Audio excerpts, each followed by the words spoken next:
Hello everyone, welcome aboard the Flora. My name is Gabby, Nabri, Captain and Storyteller today on our journey to Storybook Land. Very safely, we ask that you please remain seated throughout your voyage, with your hands, arms, feet, and legs into the vehicle and out of the water at all times, and please supervise your children.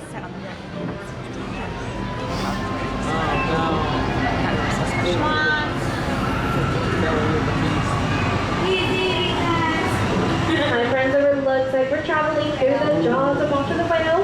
We're really being transported to a magical world called Storybook Land.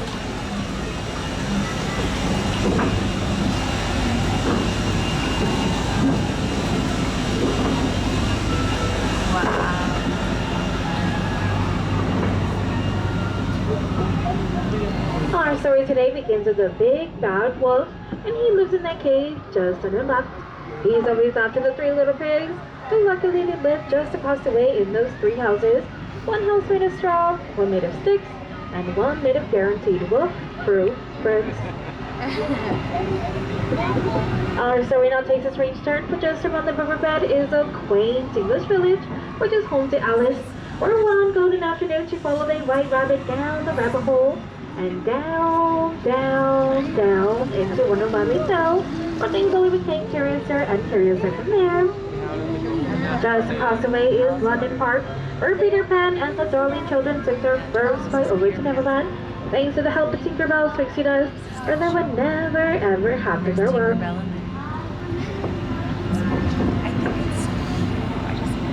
Straight ahead is Agrabah, the city of mystery and enchantment, where a street rat named Aladdin bumped into Princess Jasmine in the marketplace and stole her heart.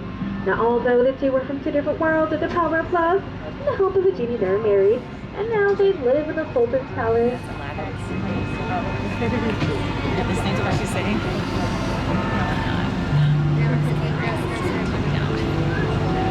These magical places is where love shines, just where the twinkling lights in the archways just above us.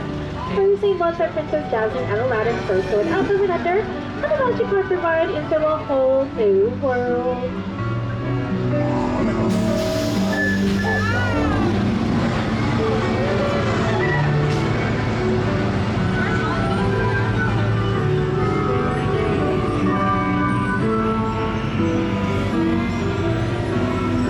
Up ahead is the Cave of Wonders, whose treasure bears a curse that can only be lifted by the genie of a lamp. Legend has it that whoever set the genie free will be granted 3 wishes. Let's make a wish inside and see if it comes true.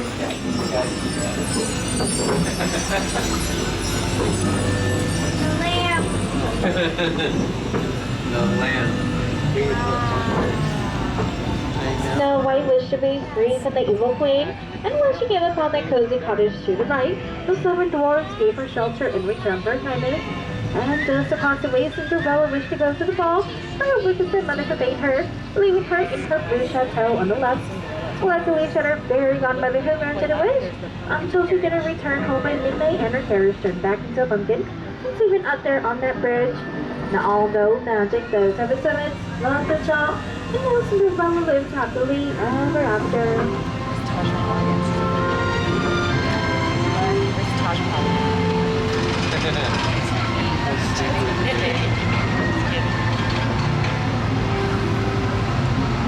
Dreams can come true. My wishes they inspire our stories here. Some are dreams of a happily ever after, while others are dreams of drifting off to sleep on the hill of close flowers. Just like the ones on our left, which is inspired by the 1933 Silly Symphony cartoon called Lullaby Man.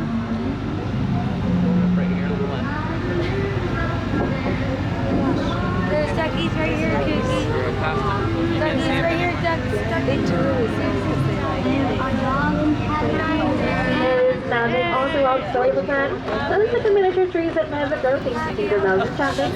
This is one of the reasons why this was our favorite place of master storyteller Walt Disney, and one that continues to inspire new stories. Stories like the adventures of Mr. Toad, whose stately manner is just on his lap, but unfortunately friends is not in today, but you may find him on a motor car in Fantasyland. And stories of magic found in the kingdom of Arendelle, where Elsa flees to her ice castle up in the mountains, and Anna just falls rather slow.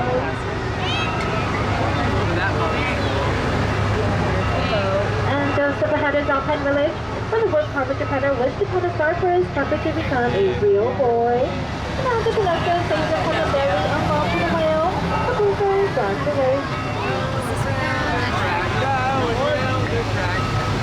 Geppetto's wishes like those made in many fairy tales. On the even had a little mermaid named Ariel, all of Prince Eric's castle on her right. Well, that inspired her to give up her life into the sea to fulfill her dream of becoming part of our world. Her story began just upon that waterfall in the underwater sea of Africa, but took out its adventures into ultimately end in a happily ever after. As our story comes to an end, as we approach the dock, she is remain seated, and along the dock, watch her hands on their fingers. Once we come to a complete stop on my count of 3, we're all going to stand up together in the center of the boat for gallon, so that no one has to go under the sea.